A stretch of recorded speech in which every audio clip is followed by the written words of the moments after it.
বন্ধুসকল আহক আজি আপোনালোকক আৰু এটা নতুন ফললৈ চিনাকি কৰি দিছোঁ আৰু এয়া আমি আহিছোঁ অৰ্চাৰ্ড অৰ্থাৎ শস্য উদ্যান আছাম এগ্ৰিকালচাৰ ইউনিভাৰ্চিটিৰ আণ্ডাৰত যিখন ফলৰ বাগিচা আছে তাতে এয়া প্ৰথমতে সোমাই পাইছোঁ আমি গোলাপী জামু বুলি কোৱা হয় ইয়াক। তাৰপিছতে এয়া আমাৰ বাওঁফালে আছে কৰ্দৈ গছ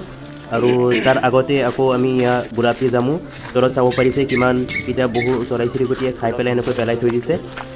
আৰু ইয়াৰ পৰাই হয়তো বহু চৰাই চিৰিকটিয়ে নিজৰ পেট ভৰাই লৈ ঘৰলৈ যাব পাৰে,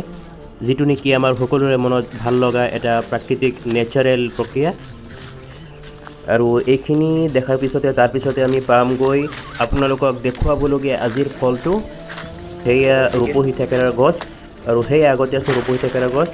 দেখাত সৰু যেন লাগিলেও ফলটো বহুত দৰকাৰী, বহুতে তৰকাৰী ৰান্ধোতে বা বহুতে আচাৰ বনাওঁতে বা বহুত মেডিচিনেল পাৰ্পাজত বহুত ইউজ আছে ইয়াৰ, গতিকে বহুত দৰকাৰী ফল হয়। এয়া হয়তো চাব পাৰিছে সৰু গছ কিন্তু ধুনীয়াকৈ লাগি আছে, একদম ৰঙা ৰঙাকৈ পকি আছে বহুকেইটা আৰু এনেকুৱা থেকেৰাৰ গছ দুজোপা দেখা পাইছোঁ